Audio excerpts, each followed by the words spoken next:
Anitha వంగలపూడిపై case నమోదు అని చెప్పి నేనట లక్కీ షాపింగ్ మాల్ ఓపెనింగ్కి వెళ్ళానట. వాళ్ళని బెదిరించి 50 లక్షలు విలువైన చీరలట నేను పట్టుకుపోయానట. వాళ్ళట నాకు ఓపెనింగ్ చేసినందుకు ₹1,00,000 ఇచ్చాడట. వీడికి చెప్పాడు, తాతగాడికి ఎవడగాని ఉన్నాడేమో చెప్పాడు, ఇచ్చాడట. అయినా సరే ఒప్పుకోపోయేసరికి టీడీపీ నేతలతో బెదిరించి తీసుకెళ్లానట. ఇది వేటు న్యూస్ లో వచ్చినట్టుగా ఒక ఫేక్ న్యూస్ ని క్రియేట్ చేసి సర్క్యులేట్ చేశారు. ఆ రోజు ఈవినింగే నేను పోలీస్ డిపార్ట్మెంట్ వాళ్ళ పోలీస్ స్టేషన్కి వెళ్ళి మా మండల పార్టీ ప్రెసిడెంట్ చిట్టుబాబు గారు, మా లోకల్ నాయకులు ఆల్రెడీ కేసు కూడా ఫైల్ చేశాను. ఇదంతా జరిగినా కూడా, ఇదంతా జరిగిన తర్వాత కూడా వీళ్ళు ఎలా ట్రోల్ చేస్తున్నారంటే ఫేస్బుక్ లోని గుడాల నానాజీ, ఈ వైసీపీ మొత్తం అంతా వైసీపీ బ్యాచ్, మొత్తం వైసీపీ బ్యాచ్ వీళ్ళందరూ కలిపి దీన్ని ట్రోల్ చేయటం. ఎవడో వేమవరం వైసీపీ, క్వాజా షాహిక్ వాళ్ళు వీళ్ళంతా కూడా దీన్ని ప్రచురం చేయడం, సోషల్ మీడియాలో పెట్టడం.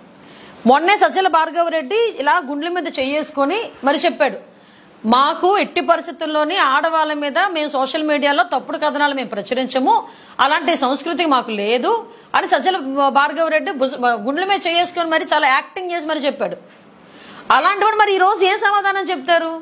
అసలు నాకు అర్థం కానిది ఏంటంటే, ఒక అనిత వంగల ఒక ఎక్స్ఎమ్మెల్యే మీద కేసు పెడితే ఆ షాపింగ్ మాల్ బయటకు వచ్చి మాట్లాడ్డా, పోలీస్ డిపార్ట్మెంట్ వాళ్ళు బయటకు వచ్చి ఒక మాట చెప్పరా? పోలీస్ డిపార్ట్మెంట్ వాళ్ళ దగ్గర ఒక కేసు లేదు, సోషల్ మీడియా షాపింగ్ మాల్ వాళ్ళ దగ్గర కేసు లేదు. నేను అక్కడికి వెళ్లేసరికి సుమారుగా మీలో సగం మంది, అంటే పత్రికా విలేకరుల సగం మంది ఇంకా అక్కడే ఉన్నారు. నేను మీరందరూ అక్కడ ఉండగానే నేను మళ్ళీ వచ్చి కారు ఎక్కాను. అంటే విషయం ఏంటంటే, ఎన్ని రకాలుగా అబద్ధపు ప్రచారాలు చేసి నా తాలూకు ఇమేజ్ ని డ్యామేజ్ చేయాలనే ఉద్దేశంతో నన్ను వాళ్ళు ఏమీ చేయలేక, నా మీద ఎటువంటి అవినీతి వాళ్ళు ఎట్టి పరిస్థితుల్లోని కూడా నిరూపించలేక, ఎటువంటి అవినీతి చూపించలేక, కేవలం ఒక దళిత మహిళనైన నన్ను టార్గెట్ చేయటానికి, ఇక్కడ గెలుస్తాను అన్న సంగతి వాళ్ళకి తెలిసి నన్ను టార్గెట్ చేయటానికి ఈరోజు ఇలాంటి అబద్ధపు ప్రచారాలను చేయటం అనేది చూస్తా ఉంటే సిగ్గుపడాలి. నేను దీని మీద లీగల్ గా నేను ప్రొసీడ్ అవుతున్నా. దీని మీద పరువు నష్ట దావా వేస్తా. అట్ ద సేమ్ టైం ఎవడైతే వాలంటీర్ ఉన్నాడో వాడు ఈ న్యూస్ ని ఎవడైతే ఫార్వర్డ్ చేశాడో వాళ్ళందరికీ కూడా ఎలక్షన్ కమిషన్ కి నేను వాళ్ళన్నిటి మీద కూడా నేను రిపోర్ట్ ఇవ్వబోతున్నా. ఎందుకంటే మీలాంటి రాజకీయాలు మేము చేయలేం. మీ నాయకుడు వాడుకొని వదిలేసి తల్లిని చెల్లిని కూడా రోడ్డు మీద పంపించేసినట్టు, లేకపోతే ఎవడు పడితే వాడిని బెదిరించి డబ్బులు లాక్కున్నట్టు, సీఎం కుర్చీ గురించి సొంత బాబాయిని హత్య చేయించినట్టు, అలాంటి రాజకీయాలు మేము చేయలేం. మేము ఎథికల్గా ఉంటాం, ఎథికల్గా రాజకీయం చేస్తాను. ముఖ్యంగా నిజంగా నేను ఈ రోజు ఎవడో మొన్న సాక్షి పేపర్లో రాశాను, నేను డైరెక్ట్ గా చెప్తున్నా, ఆ రోజు కూడా నేను మాట్లాడడం అవ్వలే. 600 కోట్లు నేనట అవినీతి చేశానని చెప్పి రాశాడు సాక్షి పేపర్ వాడు ఏకంగా. 600 కోట్లు వినడానికి సౌండింగ్ చాలా బాగుంది, కానీ 600 కోట్లు నేను అవినీతి చేశానని సాక్షి పేపర్ వాడు మెయిన్ పేపర్లో రాసుకోగలిగితే 4 సంవత్సరాల 9 నెలలు ఏం పీకో? నా మీద అవినీతి ఏదో చేశానని చెప్పి మాట్లాడినప్పుడు నువ్వు నా మీద ఎంక్వైరీ చేయొచ్చు కదా, నేను ఏ అవినీతి చేశానో చూపించవచ్చు కదా. ఈ 4 సంవత్సరాలు 9 నెలలు ఊరుకొని ఈ రోజు ఎలక్షన్స్ లో నేను ఇక్కడ పోటీ చేస్తున్నానన్న సంగతి తెలిసి, అన్ని సర్వేల్లోనే నేను గెలుస్తానన్న సంగతి నీకు తెలుసుకొని ఈ రోజు నా మీద బురద జల్లే ప్రయత్నం చేయడానికి ఈ రోజు ఇలాంటి ప్రయత్నాలు చేస్తున్నావు. నేను దమ్ముగా నిల్చుంటున్నా. నేను అడ్రోడ్ సారిపల్లిపాలెం నా ఇల్లు, ఇక్కడే కూర్చుంటా. నువ్వు నా మీద ఏ అవినీతి ఆరోపణలు చేస్తున్నావు, ఏ అవినీతి నన్ను నిరూపించాలనుకున్నావు, నిరూపించి ట్రై చేయ ఒకసారి. నేను ధైర్యంగా ఈరోజు ప్రజల మధ్యలోకి వెళ్తున్నా. నేను నీ ఊరికి ఇది చేశాను, నీ గ్రామానికి ఇది చేశానని చెప్పి ధైర్యంగా నేను ముందుకెళ్తున్నా. నేను ఎక్కడికి పారిపోలేదే. నేను ఆ రోజు చంద్రబాబు నాయుడు గారి ఆదేశాల మేరకు కొవ్వూరు వెళ్ళి నేను పోటీ చేసి వచ్చిన మళ్ళా తిరుగుదబాలు నేను ఇక్కడే కూర్చున్నా. 3 సంవత్సరాల నుంచి ఇక్కడే రాజకీయం చేస్తున్నాను. నేను అఫీషియల్ గా 3 సంవత్సరాల క్రితమే నేను ఇన్ఛార్జిగా తెచ్చుకొని రాజకీయం చేస్తున్నా. ఈ రోజు నా మీద చేయడానికి, నా మీద ఆరోపణ చేయడానికి, నన్ను నిరూపించడానికి ఏమీ లేక చీరలు పట్టుకెళ్ళింది, లేకపోతే బెదిరించింది.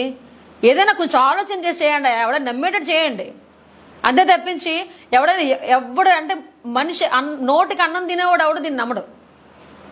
కానీ ఈరోజు ఎలక్షన్ టైంలో ఒక వాలంటీర్లు స్థాయిలో ఉన్న వ్యక్తులు కొంతమంది నా మీద ఇలా బురద జల్లే ప్రయత్నం చేస్తున్నారు కాబట్టి వాళ్ళ మీద చర్యలు తీసుకోవాల్సిందిగా ఈసీకి పెడతా.